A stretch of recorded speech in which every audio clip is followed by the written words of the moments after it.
Welcome folks. The hill behind me saw two major battles nearly 1,000 years ago. William Wallace and Robert the Bruce. Let's get into it. William Wallace was operating in this area around 1296 or 1297. An outlaw, a fugitive. He'd already killed the English sheriff of Lanark, and word was spreading that someone was actually pushing back against Edward I's occupation of Scotland. He had no real army, no supply lines, just men who were angry enough to follow him. According to the 15th century poet Blind Harry, Wallace used this hill to ambush an English force led by a commander called Fenwick. Around 50 Scots against 200 mounted troops. The narrow valley below, the burn, the boggy ground on either side, all of it neutralised the cavalry advantage completely. The English couldn't spread out, they couldn't flank, they could only go forward into whatever was waiting for them. It's worth being straight about the evidence. This battle doesn't appear in the major English chronicles of the period. It rests almost entirely on Blind Harry writing 170 years after the fact. Historians don't treat it as a settled history. But decades later, Robert the Bruce deliberately chose the same ground. He knew what Wallace had done here. He was counting on the same geography to do the same again.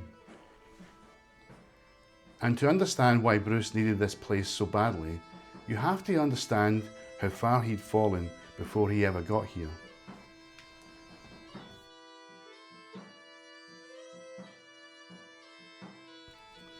In 1307, Robert the Bruce was a hunted man.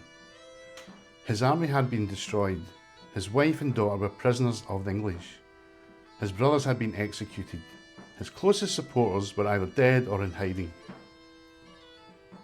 He spent months as a fugitive, moving from island to island off the west coast, staying one step ahead of the forces sent to finish him off. And then, just weeks after he came back to the mainland, he fought a battle here, with around 500 men against an English army of nearly 3,000, and he won. Loudoun Hill is a volcanic plug, the hard core of an ancient volcano left standing after everything around it wore away over millions of years ago. It sits at the highest point on a route that has been strategically important since the Romans. They built a fort nearby at Allenton-Beg. The A71 that runs past it today follows the line of that same Roman road. The name itself is ancient. The academic view is that it comes from the old Celtic Loudoun, meaning the fort of Lugus, a Celtic deity. If that's right, people considered this place significant long before any of the battles we're talking about. From up here, on a clear day, you can see the Ayrshire coast and Arran beyond. You can see everything moving through this valley in every direction, and that's the point. This hill controls the ground around it. It always has, which is exactly why armies kept coming up here. To understand why Loudoun Hill matters, you have to understand how bad things had got for Bruce in the year before it. He'd crowned himself King of Scots at Scone in March 1306. Within months it had fallen apart completely. At the Battle of Methven, Aymer de Valence launched a surprise night attack on Bruce's camp, and his army effectively disintegrated. Then the MacDougals of Lorne, fighting for the English, caught what was left of Bruce's force at Darvel and finished the job. His wife and daughter were captured in prison. 3 of his brothers were executed by the English. His senior supporters were hunted down. The men who hadn't been killed were scattered. Bruce spent the winter of 1306 to 1307 hiding on the islands of the west coast, probably Rathlin Island off the north of Ireland, possibly Orkney. What's clear that he was in no position to fight anymore. Then in early 1307 he came back. He landed in Ayrshire, gathered what men he could, and went looking for a fight. His move was the Battle of Glentrool in Galloway. An ambush, Not a pitched battle, but enough to bloody an English force and show people he was still alive and still fighting. Then he crossed the moors towards Ayrshire, picking up more recruits on the way. And that's where Aymer de Valence found him. The same man who destroyed Bruce's army at Methven, now commanding nearly 3,000 troops. Bruce had around 500 or 600 men. He couldn't run again, not because running was wrong, but because another retreat would have ended everything. You can only ask men to follow a king who keeps fleeing for so long before they stop following you. So he picked his ground, and the ground he picked was here. The plain south of Loudoun Hill was around 500 yards wide, with deep boggy marshland on both sides. Heavy cavalry can't cross boggy ground. That narrows de Valence's 3,000 men into a corridor. Bruce made it narrower.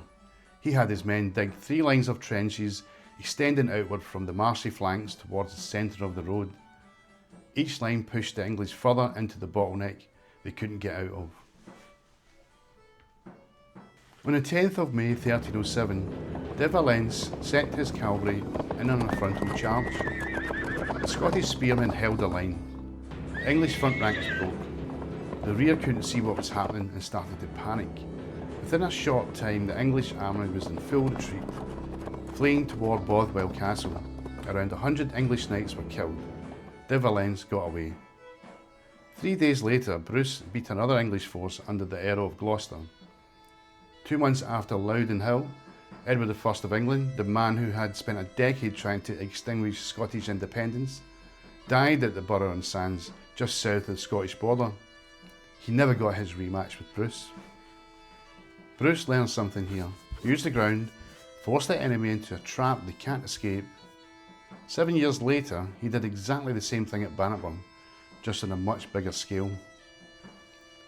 Loudoun Hill didn't win the war, but it proved something that everything else depended on. Robert the Bruce could win. And once people believed that, the whole campaign changed. Standing on the summit today, the landscape is largely unchanged in terms of its shape. The farms are different, the road is surfaced, there are wind turbines on the horizon that nobody in 1307 would have known what to make of. But the valley still narrows below you. The boggy ground is still there. You can still see from up here exactly why someone would choose this spot to make a stand. The town of Darvel sits a few miles to the west. Most people outside Scotland haven't heard of it. It grew up around the lace-making industry in the 19th century and is known today mainly as the birthplace of Alexander Fleming, who discovered penicillin. But Darvel has an older story as well. Historical records show that lands in this part of Ayrshire were held by the Knights Templar during the medieval period. The Templars held estates across Scotland to fund their campaigns in the Holy Land, and this valley was part of that network. By the time Bruce fought here in 1307, that world was already collapsing. On the 13th of October 1307, just 5 months after Loudoun Hill, the King of France ordered the mass arrest of the Templars. The Grand Master was eventually burned at the stake. The order was formally dissolved by the Pope in 1312. Some historians have noted that Scotland, under Bruce, was an unusual place during this period. He was excommunicated by the Pope, so he had very little reason to cooperate with papal orders, including the order to arrest Templars. Whether any of them ended up in this part of the Ayrshire, the records don't confirm. What the records do confirm is that this valley saw Wallace fight here, Bruce fight here, and the Templar held lands sitting just down the road, all within a decade of each other. Whether there's a connection worth digging into, or whether it's just geography and coincidence, that's a question this channel is going to keep asking. Loudoun Hill wasn't Bannockburn. It wasn't Stirling Bridge.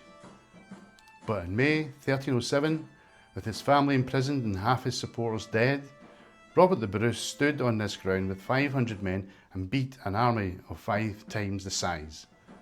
That's the moment he stopped being a fugitive and started being a king worth following.